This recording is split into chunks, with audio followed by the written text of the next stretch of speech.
This is how I tell if my new Spotify promo campaign is a keeper or something to cut off.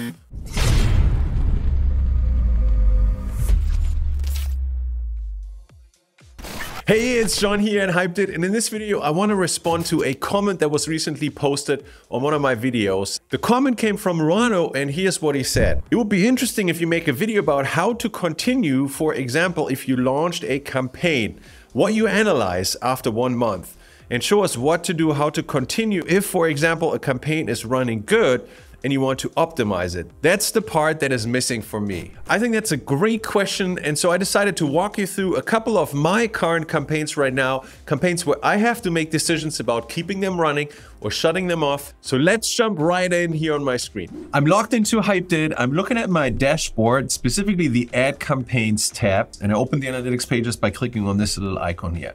And let me walk you through each of those analytics and what I see. Now, the first campaign I want to show you is this campaign here for my song Positivity. Positivity was put out about a month ago. So you can see here that this campaign started mid-October and is now mid-November. So this has been live pretty much a month. And this is right around the time when I want to make a decision about what to do with this campaign.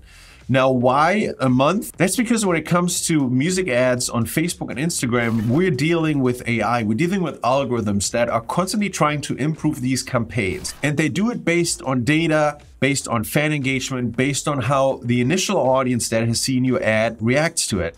So what that means is that the more data you collect, the more time you give Facebook and Instagram with your ads, the better the optimization results are. I see tons of campaigns that start out here but end here just because the algorithm and the AI optimize the campaigns over time. And if you cut off a campaign too soon, the problem is that you're not giving yourself the chance for this campaign to live up to its full potential. And that's why my recommendation, and also the practice that I follow, is to always let a campaign run for at least 30 days so that I can see where does it stabilize, where's the sweet spot, and how does it compare to my other songs. So the timing is just right for this campaign here for Positivity. And so let me check out what I see here. So first of all, I'm gonna go to the timeline view, and I have cost per click here selected as one of the metrics.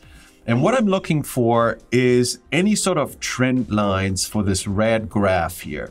And specifically for the red graph, it is something that I want to see trending down. The cost per click is how many conversions Facebook and Instagram are able to give me for my daily budget. And what I love to see is that cost per click coming down so that for the same budget, I'm getting more and more results as the algorithm and the AI increase the performance of the campaign. Now, right off the bat here, it doesn't look like there's a strong trend down for this campaign. So this doesn't look all that great. But let me check some of the actual numbers. So in the beginning here, it looks like we are, in the 40 cents range. There's always going to be outliers up and down, but this is, somewhere in the 40 cents, between 40 and 50 cents. And then if we over here, actually, there were a couple better days, but also a couple days above 50 cents. Yesterday was 71. That's not great. Today is over $1, but I don't really count the current day, so I would discount this because the data isn't all in. So this is the last reliable real data point. Look, the honest truth is I'm not seeing a whole lot of improvement happening here for the cost per click. This has been relatively stable, and it's been at a relatively high level compared to some of my other campaigns that are more in the 20+ cents per click range. So just based on this graph, this campaign doesn't look to be a winner. But there's one other thing I want to check, and this is the engagement rate trending up. So what I'm going to do here is going to go to the timeline, and instead of cost per click, I'm going to select link click per visit. The link clicks per visit show me how many fans that came to my smart link actually click through to Spotify. So this is a great indicator of how successful the campaign is at generating traffic from an audience that's really interested in my music. I want this percentage to be as high as possible. And again, just because these campaigns optimize over time, I don't expect the engagement rate to be as high as it can possibly be right out of the gate, but I want to see it trending up over time. Now, in this particular case, it looks like there was some improvement in the beginning. So if I just sort of eyeball where this red line was trending, it was definitely trending upwards. And it was coming in here, peaking about 40%. and then it looks like it's been trending down again. And this, to be honest, isn't great. That's not the pattern that I want to see in a winning campaign. So far, I don't really like what I'm seeing. But in order to figure out what my next steps are with this campaign, I want to dive a little bit deeper. I want to take a look at the top audiences that I'm reaching with this campaign. And again, I'm taking a closer look at the link clicks per visit, so that engagement rate. And I can see that the highest engagement rate here comes from the Deep House audience at 24%, Dennis Ferrer 23.5%, Mark Knight 18%, 9%, 8%. So while there is a bit of a spread there, of course, none of these audiences in and of themselves perform really, really well for this song, right? If there was one audience in here that was performing at 50%, which is a great target for an engagement rate, it's an aggressive target, but that's a really strong indicator that a campaign is really on fire. That would be awesome, right? Because then I could make a decision. All right, I probably only have to cut other audiences or try new audiences, but I have one winner in there.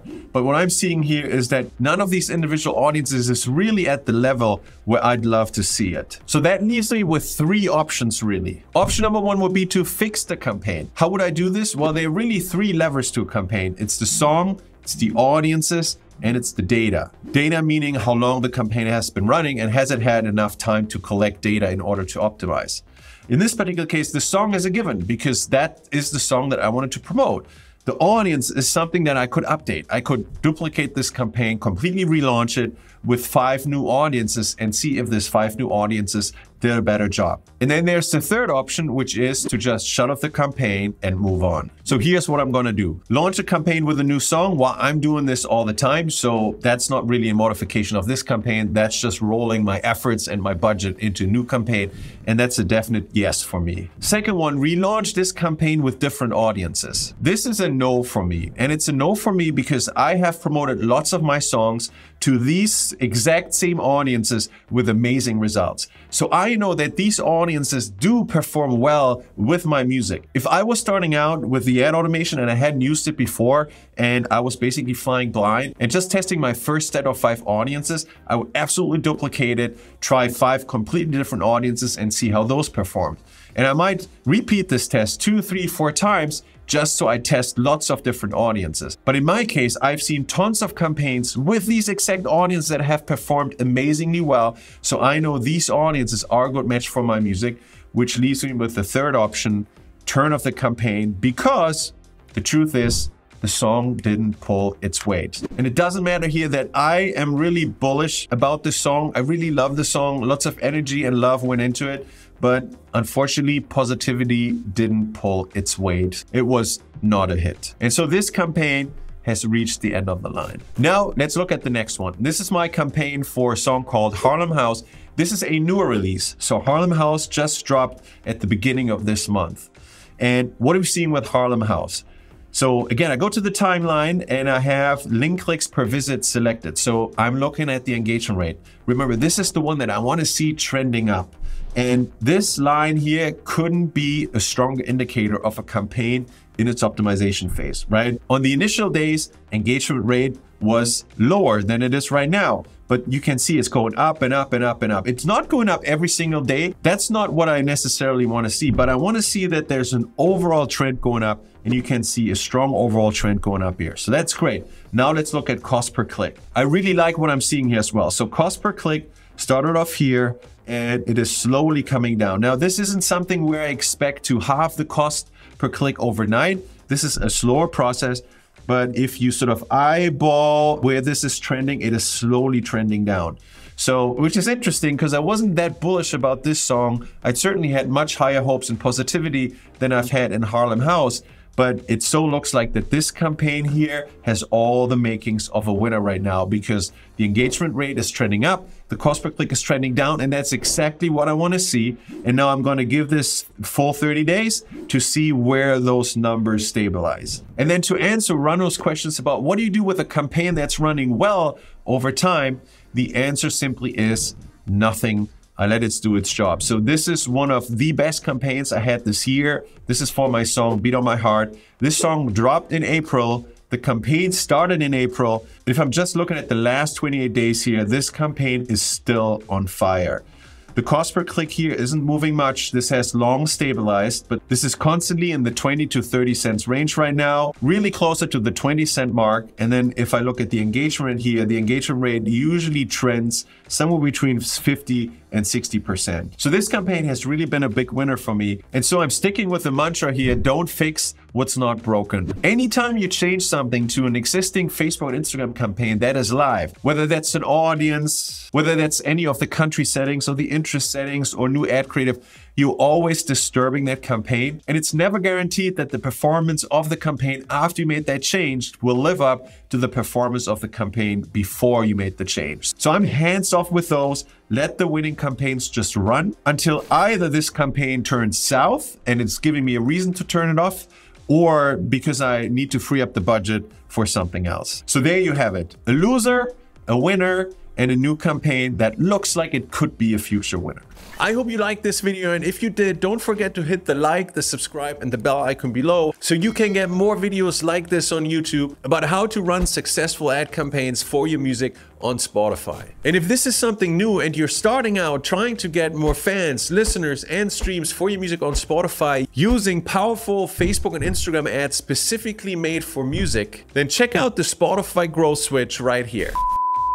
Want to get your music heard on Spotify with AI? I just launched a brand new video training program called the Spotify Growth Switch, where I show you how to start growing real listeners, real fans, and real streams on Spotify in less than 10 minutes using software and AI. I've used the Spotify Growth Switch system to now grow my music to over 7 million streams and tens of thousands of monthly listeners on Spotify. This works for any music genre. It gets you real fans and listeners super fast, and it's extremely easy to set up, literally just like flipping a spotlight switch for your music. Despite using AI, you don't need to know nothing about tech stuff in order to be successful with this. I've had the tremendous privilege of helping multiple tens of thousands of music artists grow their music on Spotify, many of which have grown to much larger numbers, lots more listeners, lots more streams than I have using the systems that I've taught. Makes me so proud of their success. And so if you want to get more real listeners, real fans, and real streams for your music fast using state-of-the-art software and AI, then click the link below this video and check out the Spotify Growth Switch. I can't wait to help you grow your music on Spotify, and I look forward to seeing you on the inside.